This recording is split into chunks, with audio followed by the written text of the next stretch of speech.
بات ہو رہی ہے اب نئے اسپیکٹ سے، اور وہ اسپیکٹ یہ ہے کہ ڈونلڈ ٹرمپ نے رات گئے ٹویٹ کر کے خود ہی کہہ دیا، کیونکہ سیز فائر کی ڈیڈ لائن ختم ہو رہی تھی. انہوں نے کہا جب تک ان مذاکرات کا کوئی حتمی نتیجہ نہیں آتا سیز فائر کا انہوں نے اعلان کر دیا. اور اس کے پیچھے بھی پاکستان کی کوششیں ہیں. فیلڈ مارشل سعید عاصم منیر، وزیر اعظم شہباز شریف، اور اس بات پر وزیر اعظم نے ایکس پر ٹویٹ کر کے شکریہ بھی ادا کیا کہ ہماری درخواست کو خوش اسلوبی سے بھرپور طریقے سے ایکسیپٹ کیا امریکہ نے. ذرا اس پر بات کر لیتے ہیں. سابق سیکرٹری خارجہ جوہر سلیم صاحب ہمارے ساتھ ہیں. جوہر، تھینک یو سو مچ. میں آپ سے جاننا چاہتی ہوں کہ میں اس سچویشن میں کہ اب یہ مذاکرات کس پوائنٹ سے شروع ہوں گے؟ بلاکیڈ ہوا ہے آبنائے ہرمز کا امریکہ کی جانب سے، جس کو کہا گیا ایران کی جانب سے کہ سیز فائر کی میجر خلاف ورزی ہے. پھر ان کا جہاز بھی سیز کیا، اس کی ویڈیو بھی ریلیز کر دی ہے. تو اس سارے تناظر میں، اور ابھی ہم نے دیکھا کہ دونوں ٹیموں نے آنا تھا اسلام آباد مذاکرات کے لیے، ایران نے انکار کیا. پھر جے ڈی وینس ظاہر ہے جب تک ایرانی ڈیلیگیشن نہیں آئے گا وہ وہاں سے کیسے آ جائیں گے. تو اب کس پوائنٹ سے شروع ہوں گے؟ پہل کس نے کرنی ہے؟ زیادہ اونس کس پر ہے ان مذاکرات کو شروع کرنے کا؟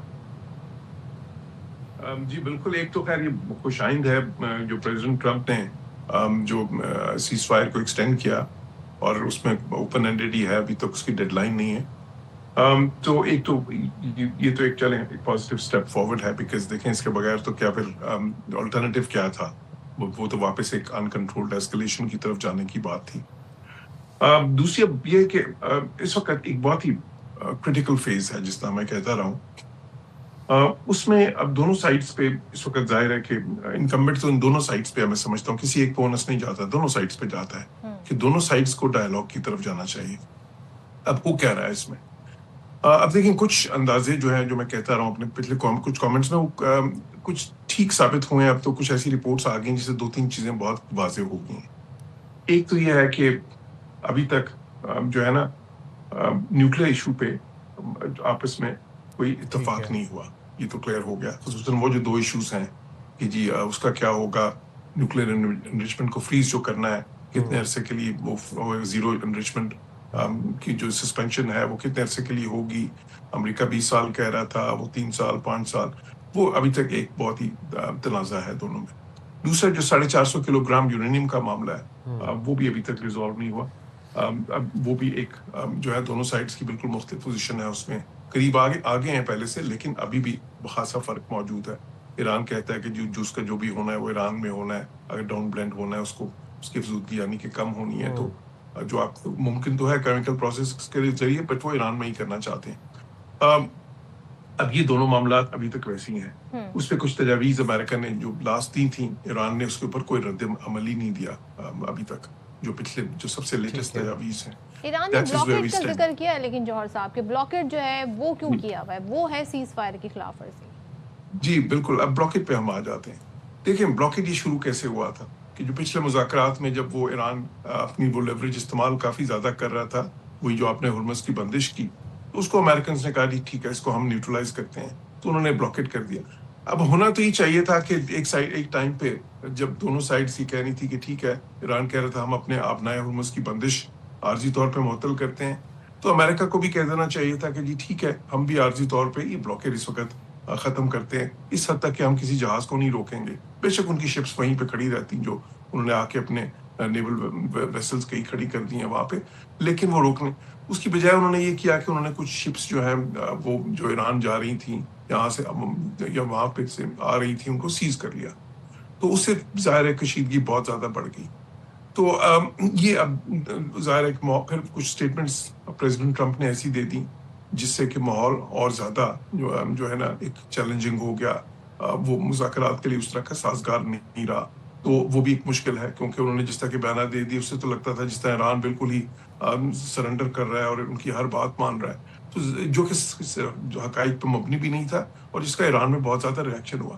اب دوسری چیز جو ہے، ابھی کل ہی جو ہے میں نے اپنے کامنٹس میں ایک لفظ یوز کیا تھا کہ جی وہاں پہ لیڈرشپ جو ہے ایران میں وہ تھوڑی سی اس وقت آپ سمجھ لیں فریکچرڈ ہے.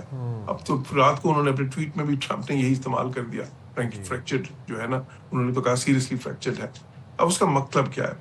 مطلب ہے ایک تو دیکھیں کہ آپ نے اسیسینیٹ کی ہے ٹاپ لیڈرشپ جو ہے نا، 40 سے زیادہ لوگ جو ٹاپ ٹیئر لیڈرشپ میں آتے تھے ان کو اسیسینیٹ کیا گیا اس جنگ کے دوران. اب بالکل نئے لوگ آئے ہیں جو بہت ہی اہم پوزیشنز پہ ہیں اس وقت، جس طرح میں ذکر بھی کرتا ہوں کبھی باقر ذوالقدر ہیں جو سیکرٹری ہیں نیشنل سیکورٹی کونسل کے نئے، جس طرح نیشنل سیکورٹی ایڈوائزر جو ہے محسن رضائی ہیں، پھر جو سپریم کمانڈر ہیں ان کے کمانڈر ان چیف جو ہیں ان کے IRGC کے جو پاسداران انقلاب ہیں احمد وحیدی، یہ سب اب نئے لوگ ہیں اور یہ ہارڈ لائنر سمجھے جاتے ہیں.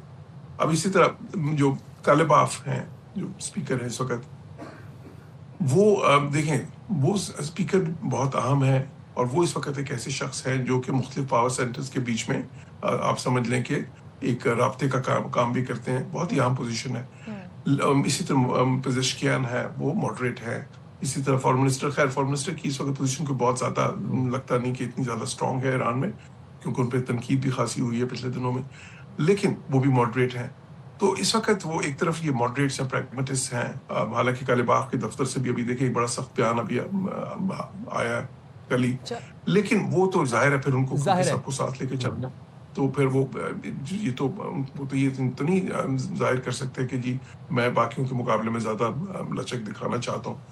تو یہ سیاست جو وہاں پہ چل رہی ہے وہ چیزوں کو، ان کی مشکلات کو تھوڑا سا بڑھا رہی ہے. اس لیے پاکستان کی جو ڈپلومیسی تھی جب ایران میں فیلڈ مارشل کے، تو وہ پھر ایک تو خیر ویسے ہی جو وہاں پہ جس طرح میں نے بتایا یہ پاور سینٹرز جو ہے تھوڑی سی ایک اس وقت جو ہے متفقہ رائے نہیں ہے. یہ جو ہارڈ لائنرز ہیں اور جو ماڈریٹس ہیں یا جو پریگمیٹسٹ ہیں ان کے بیچ میں، اور پھر جو سپریم لیڈر ہے ظاہر ہے کہ وہ دیکھیں ابھی تک وہ اس طرح سے سامنے بھی نہیں آئے، اور وہ جو ہے بالکل ڈیسائسولی جو ہے نا اس وقت لگ نہیں رہا کہ بہت زیادہ ایک ڈیسائسو رول پلے کر رہے ہیں شاید. تو اس کی وجہ سے بھی ایک ایسی سچویشن ہے کہ جس میں پھر پاکستان کی ڈپلومیسی کے لیے بہت مشکلات پیدا ہو گئی. اوپر سے ٹرمپ کی جو ہم دیکھ رہے ہیں کہ پاکستان بڑی آؤٹ اسٹینڈنگ اور بڑی پریکٹیکل ڈپلومیٹک ایفرٹس کر رہے ہیں. تھینک یو ویری مچ جوہر سلیم صاحب، آپ نے پروگرام کے لیے وقت نکالا.